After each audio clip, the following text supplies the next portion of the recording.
Nothing like taking advantage of a road in horrible condition to just do a quick check and see if we're doing okay.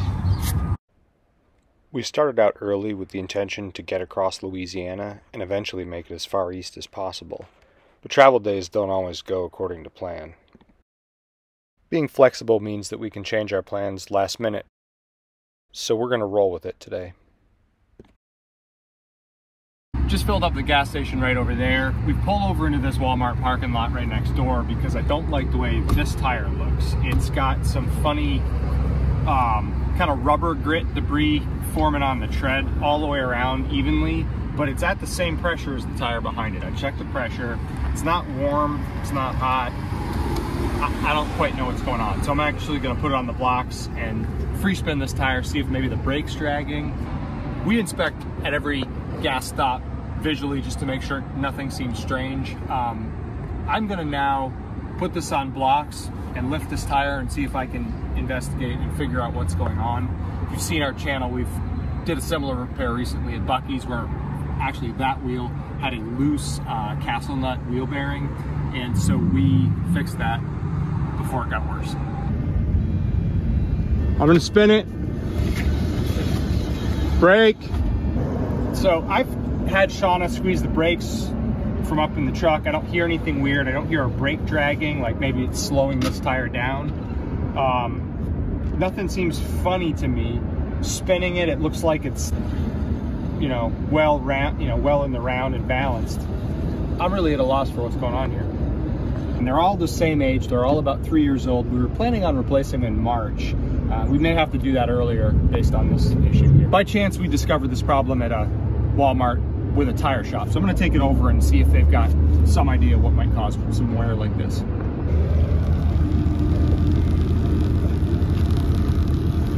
Walmart couldn't help us, and they did direct us down the way to a tire shop, so we're gonna head there now and see if they have an answer. If anybody's ever seen anything like this, please leave a comment below. But we've struck out a second time. The shop was too busy to take a look at our tire, so we're just gonna move on and we're gonna check it again in a few miles. Our progress today has been slowed down by trying to deal with this tire, and so we kind of had to reconfigure where we were gonna stay. And I found actually a Harvest Hose location. It's a brewery. Well, to back up, we have a Harvest Hose membership, which we find ourselves not actually using nearly enough. We forget. I forget to look. Or at any rate, there is a brewery kind of near New Orleans, and I'm hoping that it's a kind of a cool place to go. So stay tuned. Mystery not solved yet. Just driven 30 miles and to check this tire again, and I don't see any sign that we've got the rubber issue worsening. Not sure what to think. This is like gummy rubber all stuck to the tire. Nothing like taking advantage of a road in horrible condition to just do a quick check and see if we're doing okay. Brake! It's a little bit funny. I got rubber, the rubber that was loose on it is now all kind of stuck back to the tire. Still no idea what's going on. The cool thing about Harvest Hose is you just go onto the app or website, you put your information in, and you know, minutes later, some of the sites just auto-approve you, so you've got a campsite within minutes. Now it's typically boondocking, which is okay with us.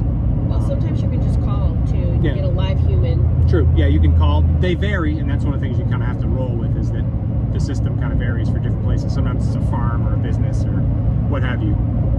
But at any rate, we've got a place to be, and I think we can get lunch there, so that'll be cool. Yeah.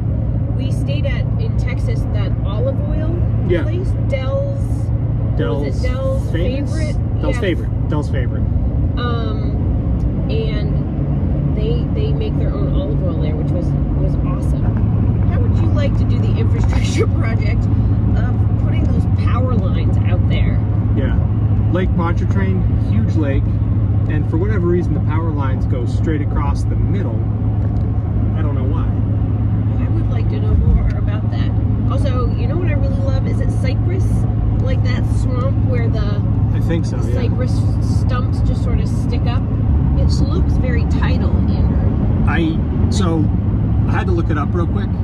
Yeah. It is tidal. It's over 40 miles wide, Lake Pontchartrain, and it is technically an estuary, not a lake, because it's saltwater. Second largest saltwater body in the United States. That's interesting. That's inland. I wonder what the other one is. I don't know, we should look it up. It's fascinating. I love this kind of stuff. Yeah, there's birds everywhere. Also, out there, way out there, they put in the power lines, and then on this side, it's a railroad siding. Yeah. Like, well, not a siding, it's like an elevated, what do they call it? It's just a mainline track. A mainline track, yeah. I wonder if it's still in use. More birds. There are birds everywhere here. Fishing. So cool. And there on the horizon is our destination. Please like and subscribe and click that notification bell to be notified of new videos. We've got a neighbor.